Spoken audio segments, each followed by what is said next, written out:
If you tend to attract narcissists into your life, I am with you. um, and there's so much to it, and it can be hard to wrap your mind around it because of the manipulation, the brainwash, like if you're really deep in it with them, the empathy that you might have, the patterns that you might fall into that are familiar from childhood. It can be an experience where you get very lost. And hold on, I have something on the camera. But the more and more that you go through it, or that you come across somebody with this pattern, then, or personality type / disorder, then you start to get more and more familiar with it, and capable of recognizing it, and quicker about your process of getting out of it. Because the thing with narcissism that I've learned, and I don't even want to say it's just a label, because here on earth it does help by using these labels to identify certain personality types. And it's not that you know there's a wrong or right or good or bad. There's just you and your experience and things that you have to do in order to protect your peace and to protect your human experience of finding your purpose and your passion. And oh yeah, that message really wants to come through. And just living your most fulfilled life. And it's not your job to fix people. Like, that's the message that really needs to come through. It's not your job to fix people. And a reason why you have been so attracted to narcissists in the past has been because you are in the present, because you really are with good and well, no such thing as good or bad, but with the intention of fixing people. Like, you want to help, you want to love, you want to nurture. And that might have been what you had to do in order to survive with the narcissist or similar type of personality that you grew up with. Like, maybe you had to try and fix them or parent them or take care of them in order for them to be like peaceful in their interactions back with you, or to give you approval and praise and acceptance. And so at the root of having these types of people in your life, it is often triggering a part of you that is emotionally lonely, which is what I have come to identify with my therapist. And it's been very wonderfully eye-opening, also painful, but also so necessary and part of my human experience and part of what I really want to share on here. Because when I dated a narcissist for 3 years, it was such a wild experience, because the more and more research that I do about it, it's called being in a cult of one. You really become isolated in that dynamic. You really, like for me, he would cheat on me and then lie and say it was because of me, and he would convince me somehow, I was also younger, that it was my fault that he cheated and that he needed me to fix him because no one else understood him the way that I understood him. So then I felt like I was needed, and like I was like so loving and accepting, and I was reading Eckhart Tolle, whichever one of his books at that time. But I, was like, okay, I'm accepting him. I'm seeing past my ego. I'm dropping everything for him. And like, this is love. And I fell deeper and deeper and deeper into it. And I really lost myself for a while there. But that is the process of finding yourself truly, is by breaking down everything and hitting rock bottoms, going through the dark night of the soul and rebuilding from there. And I'm stronger because of it, but I still do have that pattern to some extent, because I, even recently attracted someone with similar patterns, and I was like, why am I having these dreams of this ex of mine? And, in the dream, I am giving in to being with him again. And it just feels like, oh, thank God. Like, it's almost like, I would imagine like a drug. Like, it's bad for you, but you just want to give in and just like give up yourself for it. And so that's kind of what it feels like going back into that in that dream. So I was like, wow, I'm still, in this somehow in my perceived reality. And then I looked at it clearly, and even though it's not the same as before, and it wasn't someone that I was or am with romantically, but they were in my circle, and I was like, wow, okay, how can I end this cycle here?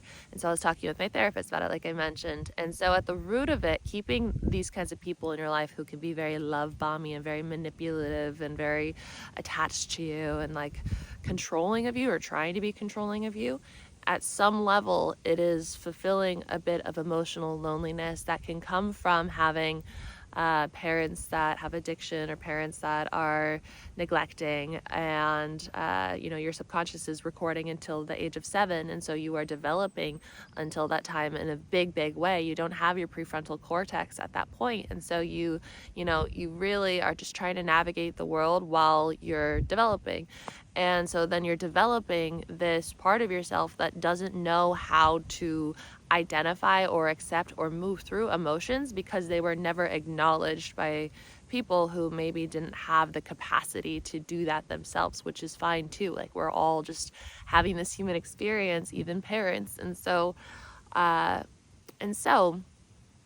it's important to look at the reason why you're attracting these people so that you can heal that part of yourself, and then you no longer are a point of attraction for that dynamic.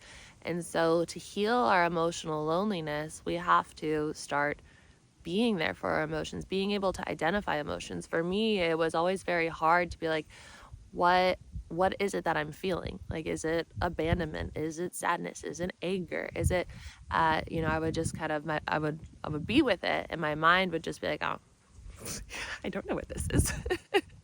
Well, what is that? And that's okay. And you just take time to learn and to nurture and to love that part of yourself. And then, you can do that through journaling, you can do that through therapy, you can do that through all these different parts of yourself. For me, like, EFT tapping allows me to acknowledge the emotion and to spend time with it within the nervous system. And so I'll be tapping on the thing that's coming up, and I'm giving it space to be in a regulated way. Because when you're tapping in EFT, you're telling your body it's safe. So like, you wouldn't be tapping if you were being chased by the tiger. So it's telling your body it's safe to feel this emotion. You're not going to get yelled at. You're not going to get neglected. You're not going to get put down or anything like that. And so then you don't need this other dynamic coming into your life. And another thing that I think needs to come through is the truth will set you free, even if it is painful, even if it ends dynamics, even if it has people like lash out at you. If you just stand in your truth and you share it unapologetically, it will lead you to the timeline that you're meant to be in, to the dynamics that you're meant to be in, to the space to heal that you're meant to be in. And so always choose the truth. Be honest with yourself. That's the most important thing. Is like, the thing with narcissists is that they can't be honest with themselves.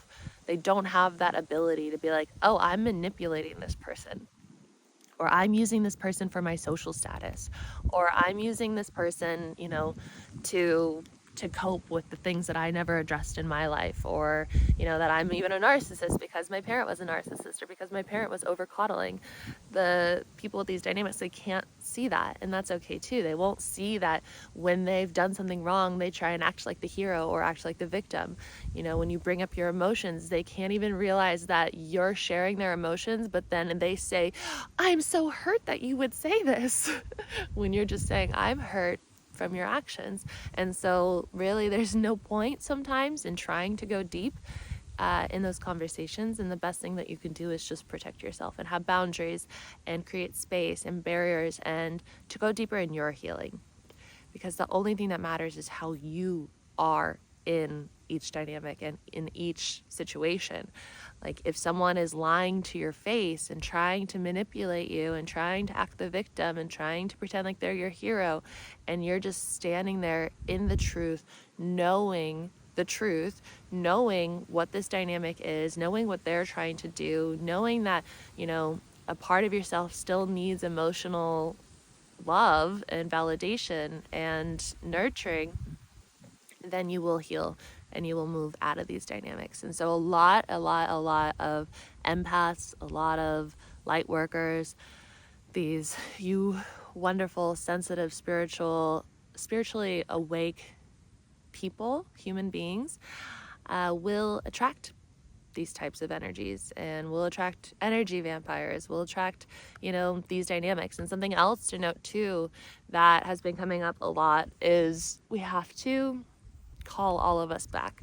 So often when we're in any kind of intimate connection with somebody, whether it is like a romantic one or just like a really close friendship or a really close working person or whatever, like if you spend intimate time and you are open and you like let down your guard, oftentimes what can happen is we can give our energy to them, like give a part of ourselves to them.